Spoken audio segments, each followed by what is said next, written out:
irmãs, então estamos começando o estudo do nosso segundo capítulo do livro Mulheres Aconselhando Mulheres. E a gente começou falando que era um livro organizado pela autora Elise Fitzpatrick, né? Ela faz a introdução, que nós gravamos o vídeo, ela escreveu o primeiro capítulo, e aí ela sai de cena na parte da escrita agora.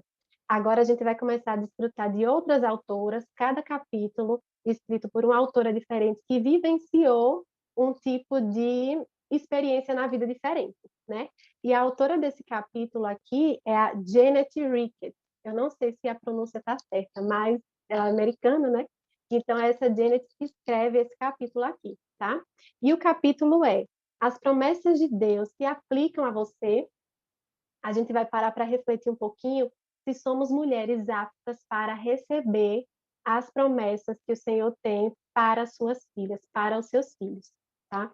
Ela começa falando, gente, que a promessa de Deus é uma promessa perfeita. Quando a gente começa a pensar em promessa, a gente humaniza o conceito de promessa, né? Porque somos humanos. E todos os nossos conceitos estão, infelizmente, manchados pelo pecado, né? E o que é uma promessa para a gente? Ela até cita aquele exemplo que todo mundo passa, que é quando a gente encontra uma amiga de muito tempo e fala com essa amiga: ai, vamos marcar, vamos se ver, ligue para mim, tá, tá, e morre ali, não é verdade? E essa promessa e até outras promessas mais sérias que a gente faz e muitas vezes a gente não cumpre. Eu mesmo, coitada da minha filha de 3 anos, já fiz tanta promessa para a bichinha e acabo esquecendo, não tem dinheiro para dar o que eu prometi. Enfim, nós não cumprimos nossas promessas à risca, mas o Senhor é perfeito e Ele cumpre todas as promessas dele, porque a promessa dele é perfeita, é verdadeira, né? O próprio Deus diz que ele não é homem para que minta, né? Então ela começa dizendo isso: as promessas de Deus são genuínas, são verdadeiras. Outra coisa, além das promessas do Senhor serem verdadeiras, elas acontecem no tempo certo, né? Em 2 Pedro 3,9 diz: não retarda o Senhor a sua promessa. E quantas vezes a gente está esperando aquela bênção e pensa: meu Deus, como está demorando, Senhor? Não está demorando, está no tempo de Deus, está no tempo perfeito. A bênção, a promessa vai chegar conforme Ele quiser, no tempo perfeito. Ele não retarda, Ele não se atrasa, porque Ele é perfeito. E agora a gente vem para o ponto-chave desse capítulo. Não sei se vocês lembram, mas no capítulo passado o ponto-chave foi lembrarmos de quais são as raízes do nosso pecado, né? Que é incredulidade, idolatria e falta de amor. Aquele foi o ponto-chave do primeiro capítulo. O ponto-chave desse capítulo agora é a gente parar para pensar. Deus tem promessas de bênçãos para os seus filhos, porém ele também tem promessas de julgamento para os que não são realmente seus. Então, as promessas não são apenas de bênção, não são apenas promessas de coisas boas, mas existem promessas de julgamento para os que não são completamente do Senhor. Esse é o ponto-chave que a gente vai meditar e pararmos para pensar se somos aptos para receber promessas de bem, tá? Quero ver se a gente fica, né? Senhor, está tardando de cumprir a promessa de julgamento. Essa ninguém quer, né? Que o Senhor apresse. E aí ela vem para o primeiro ponto, considerando as promessas de Deus. Esse capítulo, ele não é para dizer quais são as promessas de Deus. A gente tem livros falando sobre meditação nas promessas, para aprendermos as promessas, temos bíblias com promessas marcadas, temos caixinhas de promessas, temos várias formas de conhecer quais são as promessas de Deus. Esse capítulo não é para isso. Mas aqui ela dá uma pincelada de um pouquinho do que são as promessas, né? E ela começa falando que as filhas e filhos do Senhor terão benefícios magníficos de bênçãos e de promessas de Deus. Primeiro, ela cita promessas que garantem alegria em tempos de aflição. O texto que ela aponta é o de Tiago, capítulo 1. Ela aponta todo o capítulo, mas eu marquei aqui aqueles que são mais conhecidos, que é capítulo 1, dos versículos 2 ao 4, que é quando Tiago fala: irmãos, considerem motivo de grande alegria passarem por provações. Por quê? A provação gera em nós o quê? Perseverança, e a perseverança gera em nós um caráter aprovado. Então, até a aprovação pode ser bênção de Deus, porque ele gera alegria em nós, nesse tempo de aflição. E isso me lembrou muito o período que nós estamos vivendo de pandemia, né? Uma coisa que ninguém esperava que chegasse desse tamanho em nossas vidas. Todos estão se surpreendendo cada vez mais. É um tempo de aflição para todos nós, mas a palavra diz que, independente do tempo de aflição, é possível desfrutarmos de bênçãos de alegria. Isso me lembrou muito na nossa igreja, as notícias das moças que estão grávidas, né, das irmãs que estão grávidas, em um tempo que está todo mundo aflito, o Senhor manda bênçãos. E como nos alegramos com isso, como a família se alegrou, como agradecemos ao Senhor. O nascimento também, a gente teve o nascimento de Hugo. Tantas bênçãos a gente tem recebido, mesmo em tempos de aflição, né? A autora aponta também que em meio a batalhas da vida, nós podemos ter uma vida triunfante.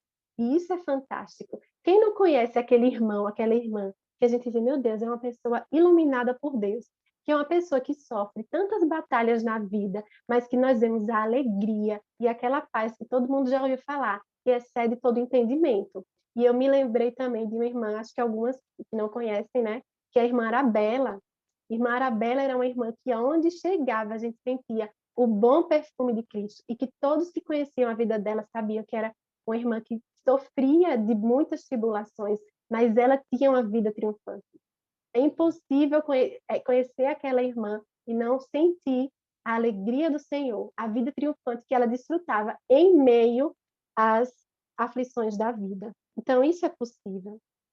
O Senhor também tem promessas de bênçãos eternas para o futuro que está por vir. Nós sempre pensamos em promessas, em desfrutar de promessas aqui, em desfrutar de bênçãos aqui, mas as bênçãos principais estão na eternidade, né? A palavra de Deus é recheada de lembretes de como podemos e iremos desfrutar de bênçãos eternas. A bênção da vida eterna é também uma promessa de Deus. E ele também fala de bênçãos aqui, né? Lá no livro de Jeremias, é muito conhecido aquele texto, Jeremias 29:11. Eis que eu sei os planos que tenho para vocês, diz o Senhor, né? Planos de paz e não de mal, para desfrutarmos de um futuro. É o futuro aqui também e o futuro eterno. Tudo isso são bênçãos do Senhor. A autora depois, ela vem apontar a questão da oração. Ela diz o quê? Que as pessoas, né, que desejam desfrutar dessas bênçãos, elas precisam e podem falar com o Senhor nesses momentos de aflição, através, obviamente, da oração, como um filho pede ao Pai. Então, nós precisamos pedir ao Senhor alegria no meio da tribulação, pedir confiança em meio ao caos, em meio a uma vida cheia de aflições, como estamos precisando agora, como estamos precisando nesse tempo de confiança no Senhor, né? Então, precisamos pedir a Ele em oração. Nós podemos pedir a Deus também que nos dê olhos fixos na eternidade, nas bênçãos eternas, não só nas bênçãos aqui dessa terra. E oração, gente, é algo tão simples que até uma criança pode fazer. Nós vemos nossos filhos pequenininhos fazendo oração. E às vezes a gente fica com medo, um receio, achando que não sabe orar. A oração é bênção. Quantas vezes a gente está ao redor daquela mesa com a família e alguém diz, não, vamos, antes da gente orar, ou antes da gente comer, vamos orar, né? E todo mundo fica... Ou então, quando o pastor, vamos começar aqui o estudo, vou pedir alguém para orar, nosso coração chega... Irmãs, oração é o privilégio de falar com Deus. Você ali vai ter o privilégio de levar as outras pessoas que estão com você a orarem e a falarem com o Senhor. Então, a gente tem que mudar também esse conceito aí de oração. É através da oração que a gente consegue ter um relacionamento verdadeiro com o Senhor, né? E também começar a desfrutar das bênçãos que Ele tem, que já estão dispensadas para nós, né? A autora fala agora lá no... quem tiver com o livro, eu estou na página 39, e ela fala agora de outras promessas também. Nós podemos desfrutar da promessa de que somos capacitadas a lutar contra o pecado. Olha só, a nos despojar dos hábitos pecaminosos e nos revestirmos de atos justos, né? De mudarmos essa condição. Nós sabemos que é o próprio Deus que muda a nossa condição de pecadoras, mas temos a responsabilidade de nos livrar do pecado. E é promessa de que o Senhor nos deu capacidade para isso. Lá em Efésios 4, mais uma vez a autora, ela cita o capítulo todo, acho que é para fazer a gente ler, né? Então eu li, peguei só um versículozinho, Efésios 4, Do 22 ao 24, eu vou ler rapidinho. Diz assim: quanto à antiga maneira de viver, vocês foram ensinados a despir-se do velho homem, que se corrompe por desejos enganosos, e a serem renovados no modo de pensar, e a revestir-se do novo homem, criado para ser semelhante a Deus em justiça e em santidade provenientes da verdade. Então, fomos ensinados, foi liberado para a gente a capacidade de nos livrarmos de pecados. Tantas vezes a gente pensa, não, mas é mais forte do que eu, esse pecado é mais forte do que eu. Não é, né? O Senhor é mais forte do que tudo, e você tem o Senhor em você, dentro de você. Então, fomos capacitados também, recebemos a bênção da capacitação de fugirmos do pecado, de vencermos o pecado. Prosseguindo, aí na página 39 ainda, ela fala no segundo parágrafo, lá no finalzinho do segundo parágrafo. Por causa das bênçãos de Deus, podemos vencer as tentações e aprender a andar pelo poder do Espírito Santo de Deus. Isso aí é o vislumbre de uma bênção espiritual, de uma promessa espiritual, poder andar no poder do Espírito Santo, né? E depois ela fala, Jesus já comprou bênçãos espirituais para a gente na cruz. E por que que tantas vezes a gente não consegue desfrutar dessas bênçãos? Porque a gente não quer ir pegar elas na cruz. A gente quer que o Senhor envie, a gente fica esperando.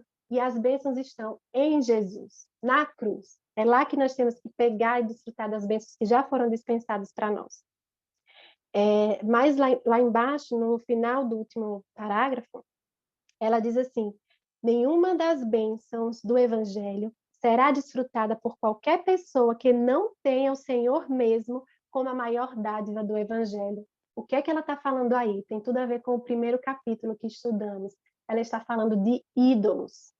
Quando, irmãs, você acha que o que vai te fazer mais feliz agora é algo que não seja Jesus, essa coisa é um ídolo para você. Ah, mas eu só estou precisando conseguir isso para eu estar bem.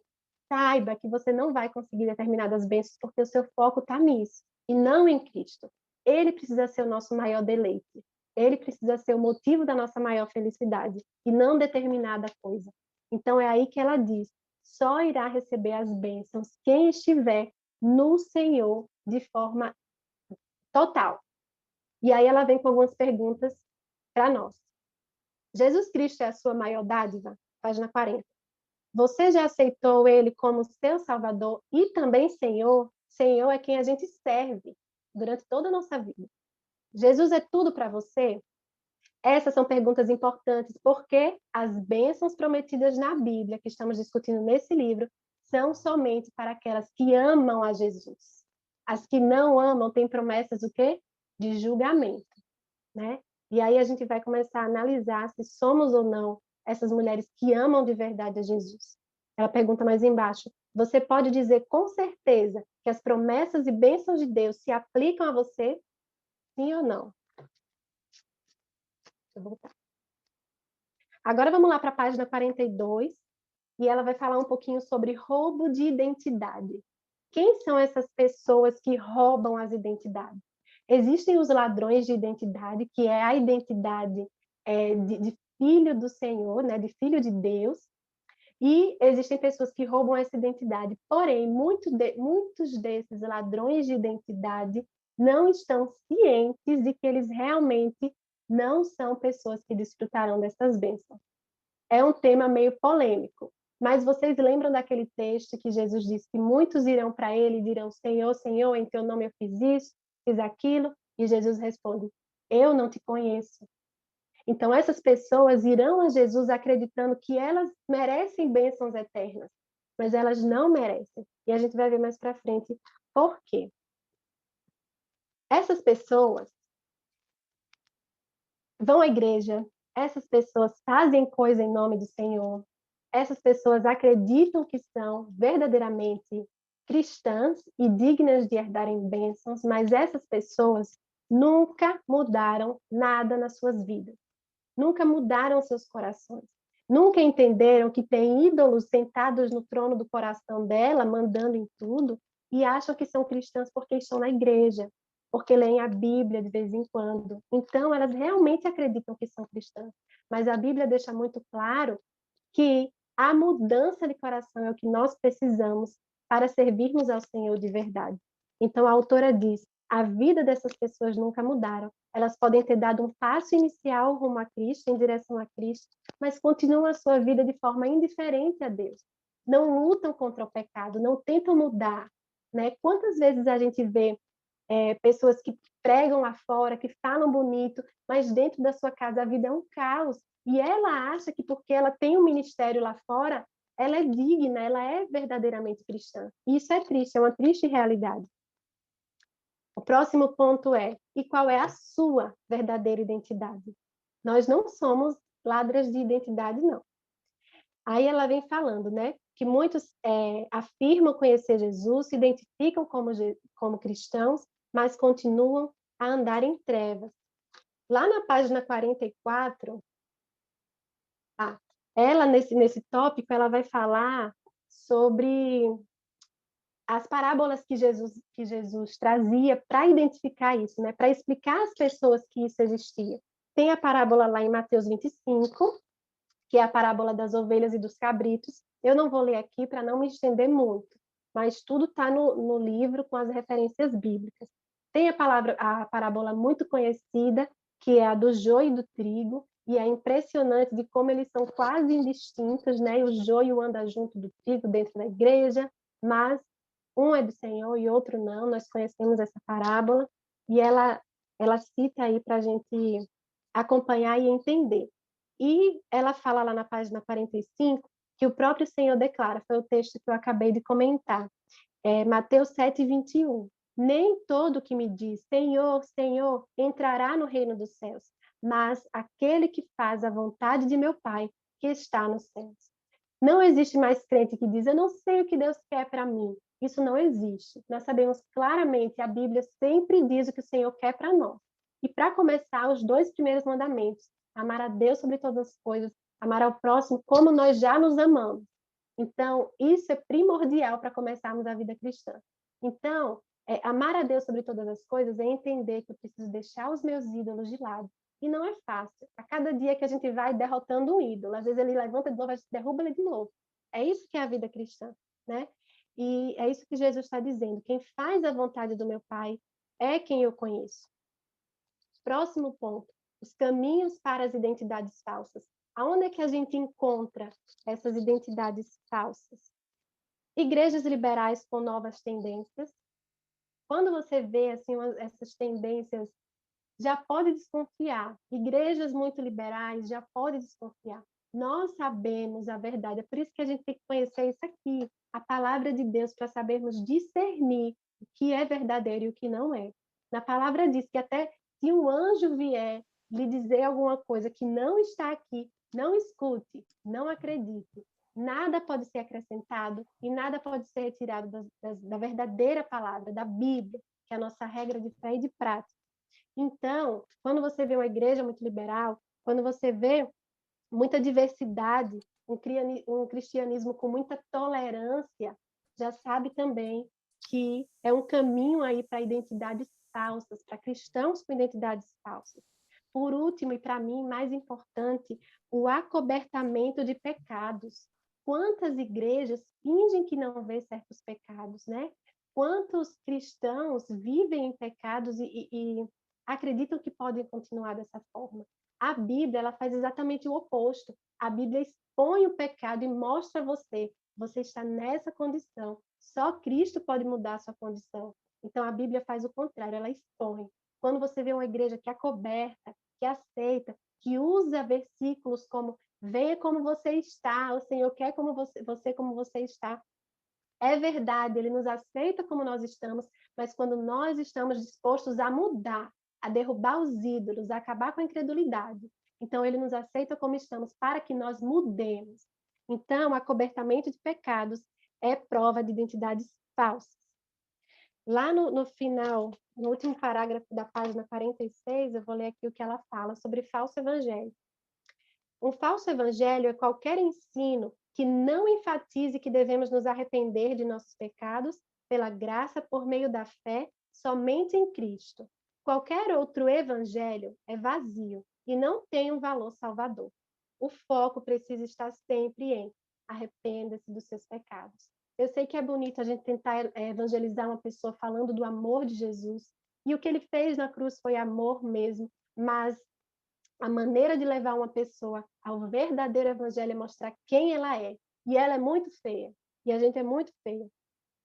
Lá em 2 Coríntios 13, versículo 5, diz assim. Tem aí no livro quem tiver, viu? Finalzinho da página 47.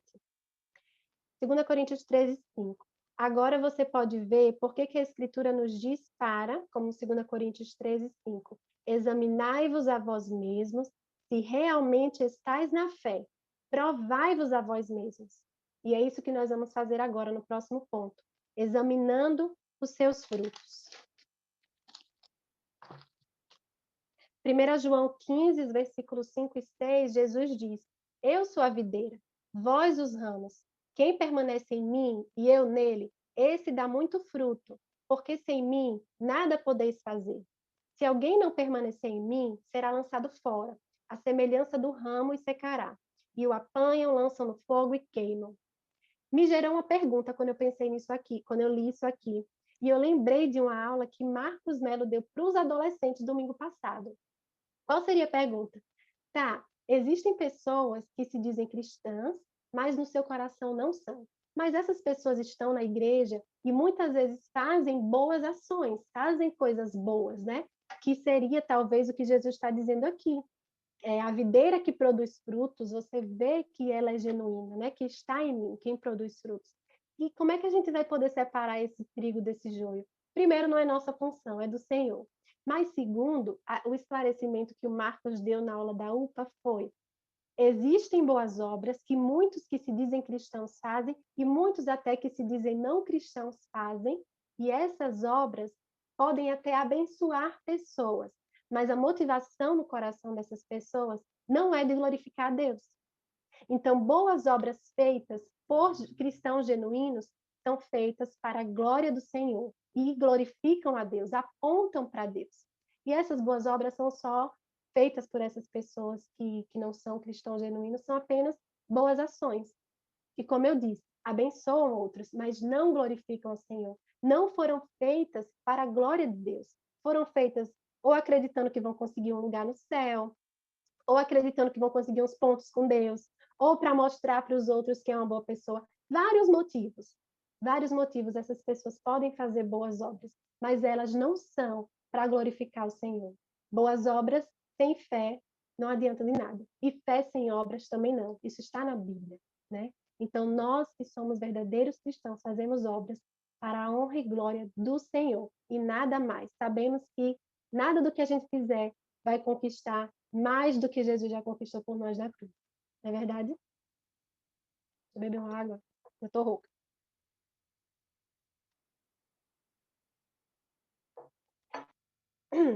Jesus diz que o verdadeiro cristão é como uma vinha que dá frutos. Assim, o fruto é uma característica também identificadora de alguém que é realmente salvo.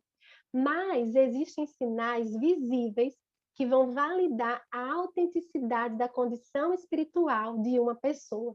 E aí a gente vai começar agora a nos analisar. A autora ela traz 9 indicadores espirituais para a gente poder ver se somos verdadeiras cristãs, né? Vamos constatar aí a genuinidade, se é que essa palavra existe, da nossa fé.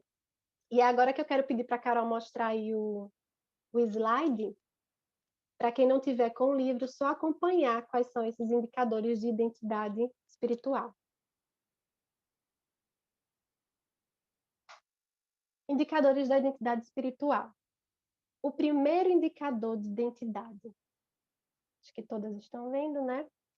Indicador 1, comunhão com o Pai. A verdadeira cristã, ela vai querer ter comunhão, né? Ter aquele momento, ter a alegria íntima, ter o anseio de estar com o Senhor. Carol comentou com vocês aí que nós estamos fazendo um curso de aconselhamento bíblico, e o pastor fala nesse curso, o que eu falei com vocês também no estudo passado, que muitas vezes a gente acredita que não temos tempo para fazer nossa devocional, né? A gente chega cansado, a gente precisa assistir aquela série da Netflix para descansar, e vem aquelas desculpas que a gente já conhece, que são recorrentes. Ah, não tenho tempo, se eu não consigo fazer minha devocional com qualidade, eu prefiro não fazer.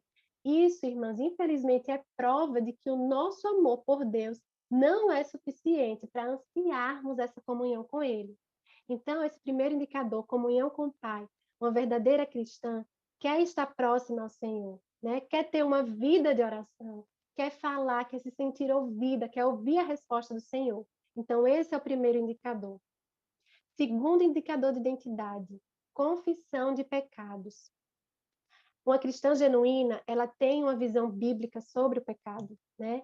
Ela não ignora o fato de que é realmente pecadora. Ela não minimiza os seus pecados, né? Às vezes a gente tem mania de botar culpa em outros, sendo que somos totalmente culpadas. Às vezes achamos que comparado o nosso pecado com o da nossa irmã, não é nada. E a gente não dá o verdadeiro, não é nem valor a palavra, não encara o verdadeiro tamanho do nosso pecado como ele é. Então, a cristã genuína confessa, entende e pede graça e misericórdia ao Senhor. Indicador de identidade número 3. A cristã verdadeira guarda a palavra de Deus. Eu achei legal que a autora já falou logo. Não significa que uma verdadeira cristã sempre sabe o que ela deve fazer. Não, mas ela ama a palavra de Deus e ela ama manter essa palavra. Isso também não significa, gente, que a gente precisa saber de cor os livros, os textos da Bíblia, né? Eu confesso a vocês que toda vez que eu estou fazendo um estudo, vem à minha mente o texto e eu vou lá no Google, texto bíblico que fala isso, isso e isso. Eu sei o que diz, mas eu não sei onde fica. E aí eu pesquiso e coloco lá no estudo. Mas, enfim, a gente guarda a palavra de Deus, né? Uma cristã genuína entende que precisa guardar a palavra do Senhor.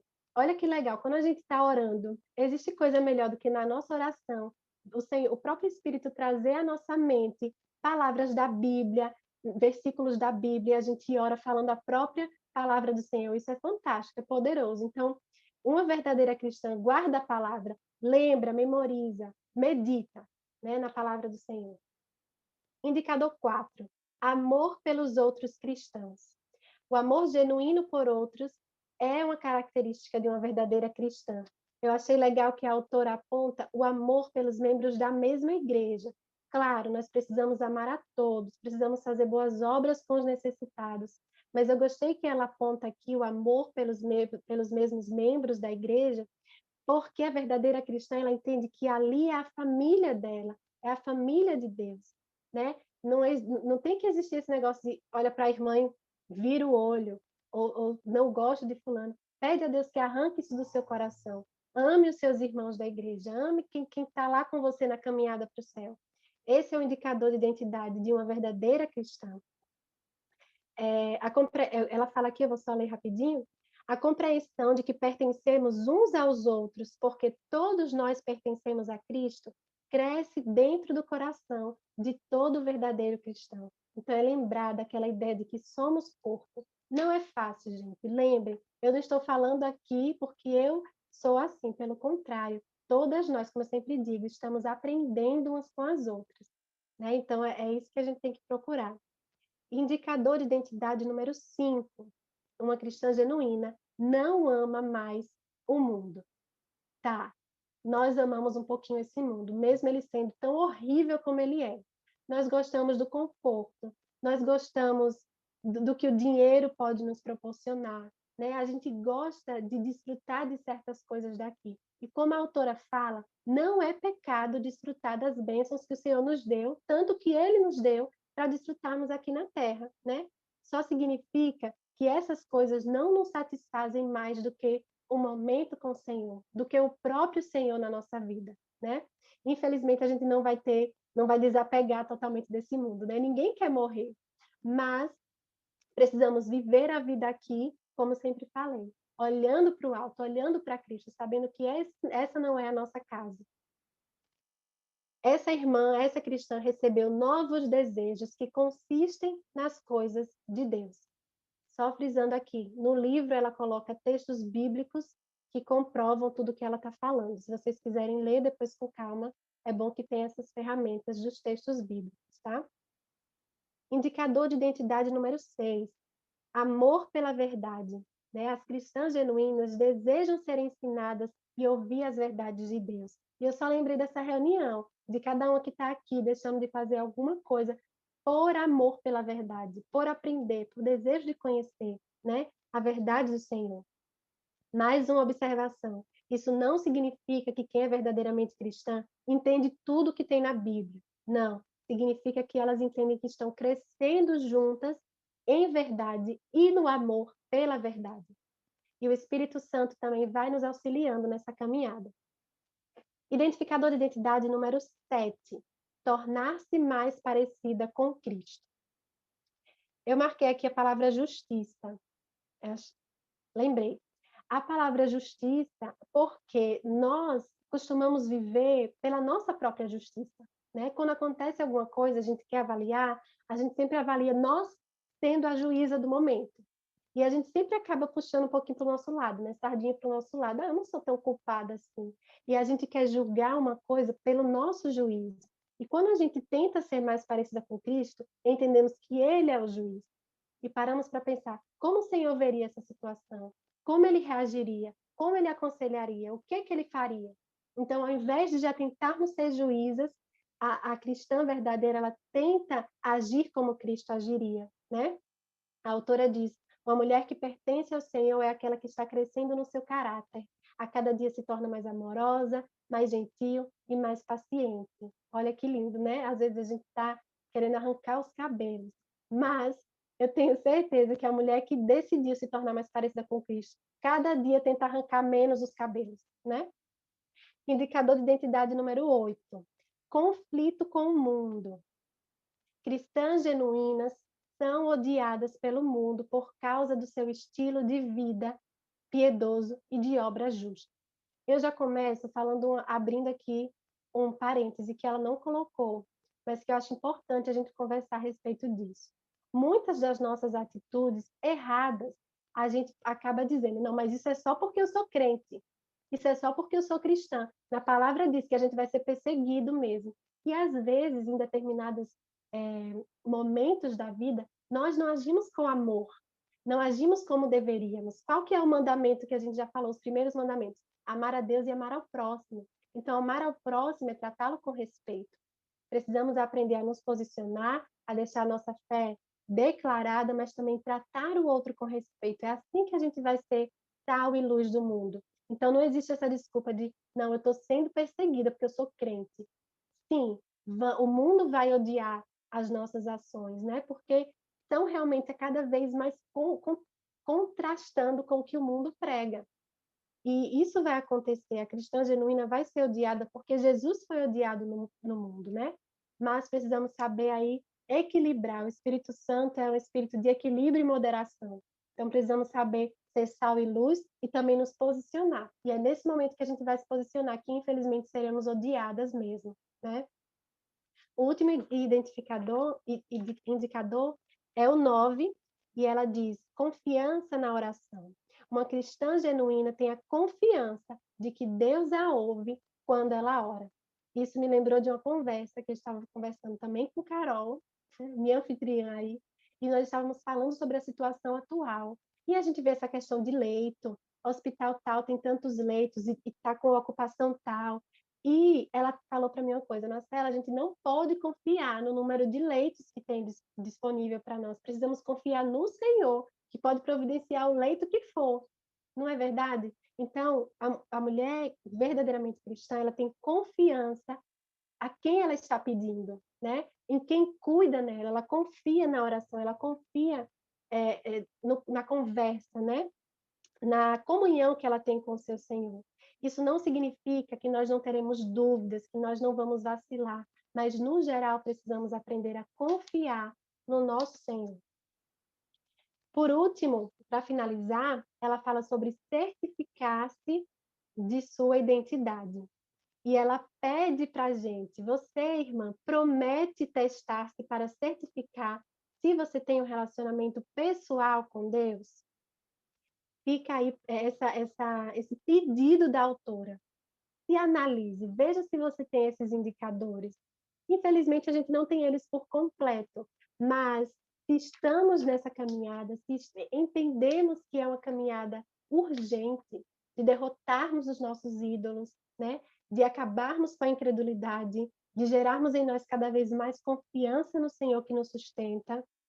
Sim, somos herdeiras das promessas de bênção do Senhor para a nossa vida, bênçãos da terra e bênçãos futuras.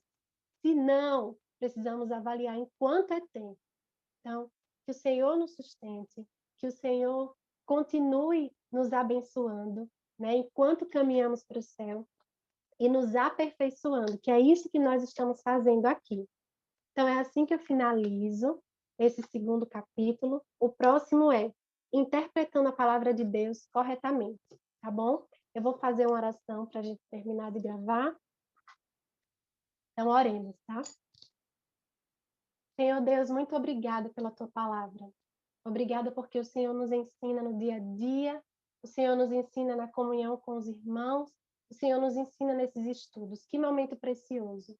Obrigada, Senhor, por mostrar a mim que eu preciso mudar, por falar ao meu coração, por me mostrar o quanto eu preciso do Senhor, a mim e às minhas irmãs.